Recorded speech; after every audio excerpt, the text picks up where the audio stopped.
பெர்ஃபெக்டான structure. இதுல இருந்து லைட்டா மாறி இருந்தா கூட அதோட வேலையை ஒழுங்கா செய்யாது. சோ இதால இன்னைக்கு உலகத்துல இருக்கக்கூடிய எல்லா விதமான புரோட்டீன் ஸ்ட்ரக்சரும் நமக்கு தெரிஞ்சு போச்சு. கிட்டத்தட்ட 200 மில்லியன் புரோட்டீன் ஸ்ட்ரக்சர் நமக்கு இப்ப தெரியும். கடந்த 60 ஆண்டுகளா நம்ம கொஞ்சம் கொஞ்சமா கண்டுபிடிச்சு 1,50,000 வரைக்கும் தான் கண்டுபிடிச்சோம்.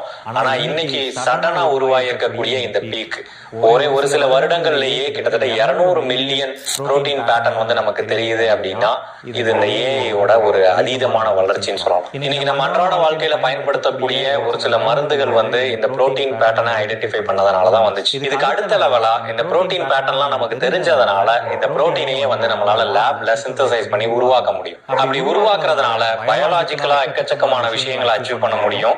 அது போக என்விரான்மெண்டலா அந்த பிளாஸ்டிக் பிரச்சனை, அது போக சுற்றுச்சூழல் மாசுபட்ட பிரச்சனை எல்லாம் இருக்கு இல்லையா, அதையும் இந்த புரோட்டீன் பேட்டர்னை அந்த புரோட்டீன்ஸை உருவாக்குறது மூலமா சால்வ் பண்ண முடியும் அப்படின்னு சொல்லி சொல்றாங்க. இதுக்கு பின்னாடி எவ்வளவு பொட்டன்ஷியல்